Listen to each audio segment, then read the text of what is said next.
ఈ వీడియోలు కేవలం క్రైస్తవులను విశ్వాసంలో బలపరచుటకు మాత్రమే. బైబిల్ నందు వ్రాయబడిన సంఘటనలు ఏ దేశాలలో ఏ ప్రాంతాలలో జరిగాయో ఆ ప్రదేశాలను చూపిస్తూ ఉన్నాం. ఆ ప్రదేశాలను గాని, ఆ కొండలను గాని, ఆ విగ్రహాలను గాని, మరి ఇతర వేటిని ఆరాధించమని గాని, పూజించమని గాని మేము చెప్పడం లేదు. మేము ఏ క్రైస్తవ సంఘానికి వ్యతిరేకం కాదు. మేము ఏ ఇతర మతాలను వ్యతిరేకించడమూ లేదు, కించపరిచే ఉద్దేశము మాకు లేదని తెలియచేస్తూ ఉన్నాము.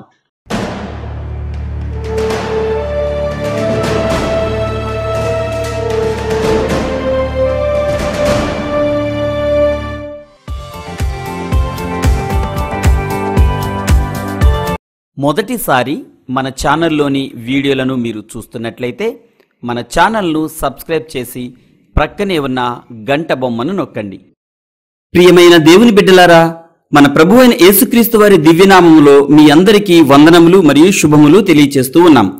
పరిశుద్ధ గ్రంథమైన బైబిల్ నందు యెరూషలేమునకు ఎంతో ప్రాధాన్యత ఉన్న విషయం మనకందరికీ తెలుసు. మరి ఈ యెరూషలేము గురించి బైబిల్ నందు వ్రాయబడిన సంఘటనలన్నీ నిజమేనా? వాటికి ఆధారాలు ఏమైనా ఉన్నాయా? యెరూషలేములో జరిగిన సంఘటనల గురించి పురావస్తు శాఖ వారు ఏమంటున్నారు? యెరూషలేము మొదట్లో కనాను దేశమని, అక్కడ కనానీయులు ఉండేవారని బైబిల్ నందు వ్రాయబడింది కదా, అది నిజమా? దానికి ఆధారాలున్నాయా? యెరికో గోళ్లను దేవుడే కూల్చాడు అని బైబిల్ చెప్తుంటే దానికి ఆధారాలు ఏమైనా ఉన్నాయా? ఇశ్రాయేలీలకు రెండవ రాజు దావీదు అని బైబిల్ చెబుతుండగా దానికి కూడా ఏమైనా ఆధారాలున్నాయా?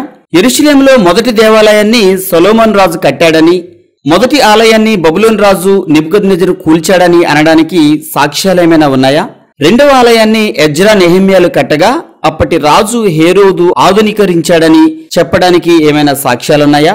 యేసుప్రభు వారి కాలంలో వాడిన నాణ్యాలపై అప్పటి రోమా చక్రవర్తి కైసరు అని బైబిల్ చెప్తూ ఉంటే దానికి ఏమైనా సాక్ష్యాలున్నాయా? ఇలాంటి విషయాలన్నీ ఈ వీడియోలో తెలుసుకుందాం. బైబిల్లో వ్రాయబడిన ప్రకారం ఇశ్రాయేలీలు ఇశ్రాయేల్ దేశమునకు రాకముందు ఆ ప్రదేశంలో కనానీయులు నివసించేవారు అని బైబిల్ చెబుతుంది. కనానీయులతో పాటు హిత్తీలు, అమోరీలు, పెరిజ్జీలు, హివ్వీలు, యెబూసీలు కూడా ఆ ప్రాంతంలో నివసించేవారని బైబిల్ నందు వ్రాయబడింది. నిజంగా వీరందరూ ఆ ప్రాంతంలో నివసించారా? వాటికి ఏమైనా ఆధారాలున్నాయా అంటే, గత చరిత్రలో ఇశ్రాయేలీలు ఆ ప్రాంతానికి రాకమునుపు కనానీయులు, హిత్తీలు, అమోరీలు, పెరిజ్జీలు, హివ్వీలు, యెబూసీలే ఆ ప్రదేశంలో నివసించేవారని పురావస్తు శాఖ వారు నిర్ధారించారు. అంతేకాకుండా క్రీస్తు పూర్వం 17వ శతాబ్దం నాటికే కనానీయులు యెరూషలేములోని తూర్పు వైపున భారీ గోడలను నిర్మించినట్లు పురావస్తు శాఖ వారు కనుగొన్నారు. ఆ రాతి గోడలు అప్పట్లోనే 26 అడుగుల ఎత్తు ఉండేవని, ఆ గోడలోని ఒక్కో రాయి 4 నుండి 5 టన్నుల బరువు ఉన్నాయని పురావస్తు శాఖ వారు నిర్ధారించారు. ఇశ్రాయేలీలు యెహోషువ ఆధ్వర్యంలో యెరికో పట్టణాన్ని జయించినట్లు, ఆ సమయంలో యెరికో గోడలను దేవుడే కూల్చినట్లు బైబిల్ నందు వ్రాయబడింది కదా. చరిత్ర ప్రకారం కూడా ఆ సంఘటన నిజమే అని పురావస్తు శాఖ వారు ఒప్పుకుంటున్నారు. అప్పుడు పడవేయబడిన గోడలు ఇప్పటికీ యెరికో పాతపట్నంలో ఉన్నాయి. హోలీ ల్యాండ్ టూర్కి వచ్చిన ప్రతి ఒక్కరూ యెరికో వెళ్లి అక్కడ కూలిపోయిన గోడలను ఈనాటికి చూస్తూ ఉన్నారు. మన ఛానల్లో కూడా ఆ వీడియో ఉంది. క్రీస్తుపూర్వం 1000 సంవత్సరాల కాలంలో ఇశ్రాయేలీల రెండవ రాజు దావీదు యెరూషలేమును రాజధానిగా చేసుకుని పరిపాలించాడని బైబిల్ నందు వ్రాయబడి ఉంది. యెరూషలేము పాతపట్నంలో జరిపిన త్రవ్వకాలలో అప్పటి కట్టడాలను, శిథిలాలను అనగా దావీదురాజు నిర్మించిన కట్టడాలను కనుగొనబడ్డాయి. అక్కడ లభించిన వస్తువులను పరీక్షించగా అవి క్రీస్తు పూర్వం 1000 సంవత్సరాల కాలం నాటివని, ఆ కట్టడాల వయసు క్రీస్తు పూర్వం 1000 సంవత్సరాలని పురావస్తు శాఖ వారిచే నిర్ధారించబడింది. అప్పటి దావీదు కట్టడాలను, ఆ శిథిలాలను యెరూషలేములో ఇప్పటికీ మనం చూడవచ్చు. యెరూషలేమును దావీదు అనే రాజు పరిపాలించాడని అప్పటి శాసనాలపై వ్రాయబడి ఉన్నాయి. ఆ శాసనాలను ఇశ్రాయేల్ దేశంలోని టెల్డాన్ అనే ప్రాంతంలో త్రవ్వకాలలో కనుగొన్నారు. ఆ రాతి శాసనాలు ఇశ్రాయేల్ మ్యూజియంలో ఇప్పటికీ ఉన్నాయి. ఆ శాసనాన్ని బట్టి బైబిల్ విమర్శకులు బైబిల్ నిజమని ఒప్పుకోక తప్పలేదు. దావీదు కుమారుడు సొలొమోను యెరూషలేములో మొదటి ఆలయాన్ని నిర్మించాడని బైబిల్ నందు వ్రాయబడి ఉండగా, అప్పటి ఆధారాలను బట్టి పురావస్తు శాఖ వారు క్రీస్తు పూర్వం 900 సంవత్సరాలకు ముందే యెరూషలేములో మొదటి ఆలయం నిర్మింపబడిందని, ఆ ఆలయాన్ని నిర్మించింది సొలొమోను రాజే అని, దానికి సంబంధించిన ఎన్నో ఆధారాలు ఇప్పటికీ ఉన్నాయని నిర్ధారించారు. యెరూషలేములో మొదటి ఆలయం నిర్మించబడక ముందు ఇశ్రాయేలీలు బేతేలులోను షీలోహులోను దేవుడిని ఆరాధించేవారని బైబిల్ నందు వ్రాయబడి ఉంది కదా. బేతేలులోని అప్పటి శిథిలాలను బట్టి, షీలోహులోని అప్పటి మందిర పునాదులను బట్టి వాటిని పరిశోధించి నిజంగా యెరూషలేములోని మొదటి ఆలయానికి ముందు అక్కడ ఆ మందిరాలు ఉన్నాయని అక్కడ జరిపిన త్రవ్వకాలలో లభించిన ఆధారాలను బట్టి పురావస్తు శాఖ వారు నిర్ధారించారు. ఈ వీడియోలు కూడా మన ఛానల్లో ఉన్నాయి. యెరూషలేములో సొలొమోన్ రాజు ఏర్పాటు చేసిన నీటి పారుదల విధానాలు, ఆధారాలు, అప్పటి కట్టడాలు, శాసనాలు ఇప్పటికీ యెరూషలేములో ఉన్నాయి. యెరూషలేములోని మొదటి ఆలయాన్ని బబులోను రాజు నెబుకద్నెజరు నాశనం చేశాడని బైబిల్ నందు వ్రాయబడి ఉండగా అందుకు సంబంధించిన ఎన్నో ఆధారాలు ఇప్పటికే ఉన్నాయి. మొదటి ఆలయాన్ని నెబుకద్నెజరు నాశనం చేశాడని చరిత్రలో కూడా లిఖించబడింది. రెండవ ఆలయాన్ని ఎజ్రా నెహెమ్యాలు నిర్మించారని బైబిల్ నందు వ్రాయబడి ఉంది. చరిత్రకారులు ఈ విషయం నిజమే అని ఒప్పుకుంటున్నారు. పురావస్తు శాఖ వారు దానికి ఆధారాలను కనుగొన్నారు. మన ప్రభు అయిన యేసుక్రీస్తు వారు జన్మించిన సమయంలో హేరోదు ఆ ప్రాంతాన్ని పరిపాలిస్తున్నాడని, అప్పటికి చక్రవర్తి సీజర్ అగస్టస్ అని బైబిల్ నందు వ్రాయబడి ఉంది. అప్పటికి ఆ ప్రాంతానికి రాజు హేరోదు అని, అప్పటి చక్రవర్తి సీజర్ అగస్టసేనని చరిత్రలో వ్రాయబడింది. దానికి అనేక ఆధారాలు ఉన్నాయి. క్రీస్తు పూర్వం 37వ సంవత్సరం నుండి ఆ ప్రాంతానికి రాజు హేరోద్ అని తెలియచేసే ఆధారాలు ఉన్నాయి. అంతేకాకుండా యేసు ప్రభు వారు జన్మించిన కాలంలో క్రీస్తు శకం 2వ సంవత్సరంలో అప్పటి రాజైన హేరోదు 2 సంవత్సరాల లోపు పిల్లలను చంపించాడని బైబిల్ నందు వ్రాయబడి ఉండగా, బెత్లెహేము నేటివిటీ చర్చ్ వద్ద ఆనాటి హేరోదుచే చంపబడిన 2 సంవత్సరాల లోపు పిల్లల సమాధులు ఇప్పటికీ ఉన్నాయి. యేసు ప్రభు వారి కాలంలో ఉన్న యెరూషలేములోని 2వ ఆలయం ఎంతో అందంగా ఉండేదని బైబిల్ నందు వ్రాయబడి ఉంది. ఎజ్రా నెహెమ్యాలు నిర్మించిన 2వ దేవాలయాన్ని అప్పటి రాజైన హేరోదు ఆధునీకరించాడు. అయితే అప్పటి 2వ దేవాలయాన్ని హేరోదు నిర్మించిన ఆలయంగా కూడా పిలిచేవారు. అప్పటి ఆలయం ఎంతో సుందరంగా ఉండడాన్ని యేసు ప్రభు వారికి ఆయన శిష్యులు చూపిస్తూ ఆలయాన్ని పొగిడినప్పుడు, ఈ ఆలయం ఎంతో అందంగా వైభవంగా ఉందని మీరు పొగుడుతున్నారు కదా, కొన్ని సంవత్సరాల తర్వాత ఈ ఆలయము ఉండదు, కనీసం రాతిపై రాయి కూడా ఉండదని ముందుగానే యేసు ప్రభు వారు తన శిష్యులకు తెలియచేశారు. యేసు ప్రభు వారు ముందుగా చెప్పినట్లుగానే క్రీస్తు శకం 70వ సంవత్సరంలో యెరూషలేము నాశనం చేయబడింది. ఆ సమయంలోనే ఆలయం పూర్తిగా కాల్చివేయబడింది.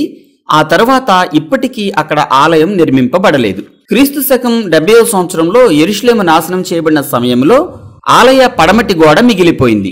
ఇప్పటికీ ఆ గోడ అలాగే ఉంది. ఆ గోడనే వెస్టర్న్ వాల్ అని పిలుస్తారు. మొదటి ఆలయ నిర్మాణం సమయంలో కట్టిన ఆలయం పడమటి గోడపై మరలా ఎత్తు పెంచి నిర్మించిన గోడ కావడంతో, అనగా 2వ దేవాలయ కాలం యొక్క గోడ కావడంతో, దేవుణ్ణి ప్రార్థించుకోవడానికి ఆలయమే లేని యూదులు ఆ వెస్టర్న్ వాల్ వద్దకే వెళ్లి అక్కడే దేవుణ్ణి ప్రార్థిస్తూ ఉంటారు. ఆ వెస్టర్న్ వాల్ వీడియోను కూడా మన ఛానల్లో పెట్టాము, మీరు ఆ వీడియోను కూడా చూడవచ్చు. యేసు ప్రభు వారు బాలుడిగా ఈజిప్ట్లో ఉన్నప్పుడు హేరోదు రాజు మరణించాక యేసు ప్రభు వారిని తీసుకుని నజరేతుకు యోసేపు మరియ తల్లి వచ్చారని బైబిల్ నందు వ్రాయబడింది. క్రీస్తు శకం 4వ శతాబ్దంలో హేరోదు రాజు మరణించాడని చరిత్ర ఒప్పుకుంటుంది. 2వ ఆలయం నాశనమైన తర్వాత 30 సంవత్సరాల తిరుగుబాటు ముగిసిన తర్వాత పన్ను చెల్లిస్తేనే యూదులు వారి మతాన్ని ఆచరించడానికి అనుమతించినట్లు ఆధారాలు ఉన్నాయి. యేసు ప్రభు వారి కాలంలో ఉపయోగించిన నాణేలపై సీజర్ అగస్టస్ బొమ్మ పేరు ఉన్నాయని బైబిల్ నందు వ్రాయబడి ఉంది. ఒకసారి యేసు ప్రభు వారిని శోధించాలని, ఇరికించాలని రోమా ప్రభుత్వానికి పన్ను కట్టాలా వద్దా అని అడిగినప్పుడు ఒక నాణ్యాన్ని చూపించమని యేసు ప్రభు వారు వారితో చెప్పగా, వారు చూపించిన నాణ్యంపై ఎవరి బొమ్మ ఉందని యేసు ప్రభు వారు వారిని ప్రశ్నించినప్పుడు ఆ నాణ్యంపై సీజర్ అనగా కైసరు బొమ్మ, అతని పేరు ఉన్నాయని చెప్పారు. అయితే కైసరువి కైసరుకి, దేవునికి చెల్లించండి అని యేసు ప్రభు వారు చెప్పిన విషయం మనకి గుర్తుంది కదా. అంటే ఆ రోజుల్లో అప్పటి చక్రవర్తి సీజర్ అగస్టస్ అని బైబిల్లో వ్రాయబడి ఉంది కదా. అప్పటి నాణ్యాలు అనగా యేసు ప్రభు వారి కాలంలో వాడిన నాణ్యాలు త్రవ్వకాల్లో అనేకం లభించాయి. ఆ నాణ్యాలు ఇవే. ఈ నాణ్యాలపై సీజర్ అగస్టస్ బొమ్మ, అతని పేరు వ్రాయబడి ఉండగా బైబిల్ చెప్పేది నిజమని నిర్ధారణ అవుతుంది కదా. చివరికి అప్పటి నాణ్యాలు కూడా బైబిల్ నిజమని దేవునికి సాక్ష్యం చెబుతున్నాయి.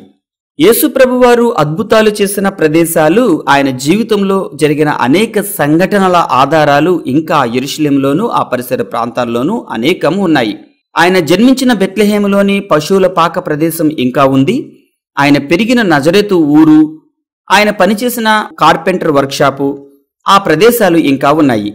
ఆయన ప్రార్థించుకోవడానికి వెళ్లిన గెత్సెమనే తోట, ఆయనను సిలువ వేసిన కొండ, ఆయనను పెట్టిన ఖాళీ సమాధి, యేసుప్రభు వారు చివరిసారిగా భోజనం చేసిన మేడగది ఇప్పటికీ యెరూషలేంలో ఉన్నాయి. ఆ మేడగది క్రింద అప్పటి రాజైన దావీదు సమాధి కూడా ఇప్పటికీ ఉంది. ఇంకా అనేక సాక్ష్యాలు సజీవంగా ఉన్నాయి.